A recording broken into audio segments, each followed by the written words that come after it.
Saudara Kejaksaan Agung menerbitkan sprindik baru 3 kasus yang menyeret ex-Jampitsus usai penyerahan barang bukti dari Kortas Tipikor Polri.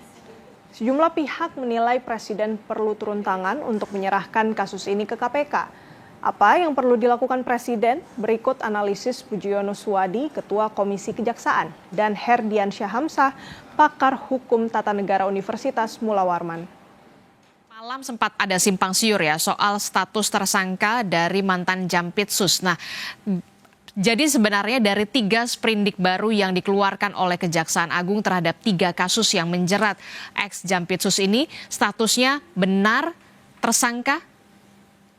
Jadi begini, sprindik baru itu setidaknya menjawab 2 hal.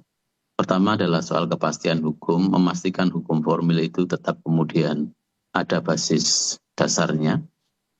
Yang kedua adalah menjamin juga keberlanjutan proses. Nah, yang kedua juga kan kalau ini kan penyidiknya nanti kan baru, nggak mungkin nanti menggunakan penyidik sprindik yang dibuat oleh Kortas Tipikor Mabes Polri. Sehingga yang digunakan kan sprindik baru ini, dan tiga-tiganya juga melanjutkan sprindik yang memang sudah kemarin dibuat oleh Kortas Tipikor terkait 3 kasus, Krakatau Steel, Asabri, terus juga PLN itu. Sehingga apakah kemudian menggugurkan status tersangka yang bersangkutan? Saya pikir tidak.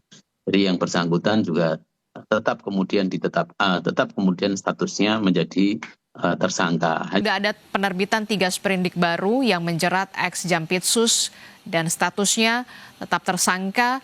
Nah, kalau statusnya sudah tersangka, apa sebenarnya yang ditunggu untuk pemeriksaan dan juga penahanan? Banyak sekali desakan, kok belum ditahan-tahan ya sampai sekarang? Apa yang menjadi alasannya, pertimbangannya? Ini yang juga kita tunggu. Mbak Adisti, saya dan semua masyarakat juga menunggu. Proses berikutnya seharusnya ketika kan maraton ya kerjanya. Kemarin kekhawatiran kita kan soal conflict of interest. Conflict of interest kita sampaikan, jangan sampai kemudian penyidik itu adalah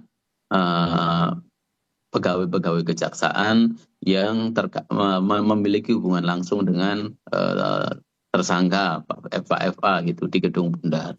Dan itu juga sudah dijawab melalui proses berikutnya, dicarilah penyidik-penyidik yang tentu memiliki latar belakang kuat dan juga senior. Kalau kita lihat kan nama-nama itu kan Kejati, mantan Kejati dan segala macam, dan mereka juga mantan ex KPK, sehingga menjawab soal konflik of interest itu, bahwa ini akan ditangani dengan serius oleh kejaksaan tanpa kemudian melibatkan orang-orang di Gedung Bundar.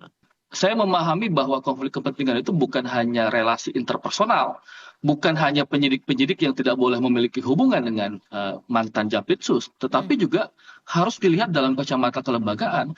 Konflik of interest dalam perspektif kelembagaan itu harusnya proses penyidikan terhadap mantan Jampitsus itu semestinya dilakukan oleh lembaga lain di luar daripada lembaganya. Salah satunya menurut Anda yang menurut saya yang paling tepat, karena ada 2 lembaga yang saling menyandra ya, antara kepolisian dan kejaksaan, harusnya memang KPK yang mengambil alih perkara ini.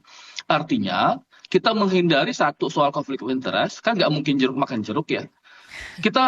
Ini adalah lembaga yang mempertaruhkan kepercayaan publik, jadi public trust itu sangat bergantung dari proses penanganan perkara ini, karena ini kan mendapatkan atensi banyak dari publik luas gitu ya. Kalau kemudian proses penanganannya tetap ada di kejaksaan misalnya, ya ini menjadi problem karena konflik kepentingannya jelas akan sangat tebal di sana.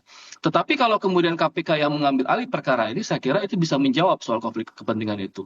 Nah, cilakannya adalah kita juga belum menemukan statement terbuka dari Presiden. Seharusnya Presiden itu meminta KPK saja yang menangani perkara ini. Jadi kita juga tidak meminta Presiden terlampau jauh di dalam urusan teknis yudisialnya, tetapi kita meminta, karena ini urusan yang meminta situasi yang mengembalikan kepercayaan publik terhadap upaya penegakan hukum, karena semua juga orang paham dengan cerita ini, ada semacam situasi yang bukan semata-mata soal hukum, tetapi ada soal ekstralegal di sana, maka seharusnya memang KPK yang diminta oleh Presiden secara tegas untuk menangani perkara ini. Saya kira itu yang menjadi solusi yang paling tepat kalau kemudian ingin menghindari konflik kepentingan secara kelembagaan tadi.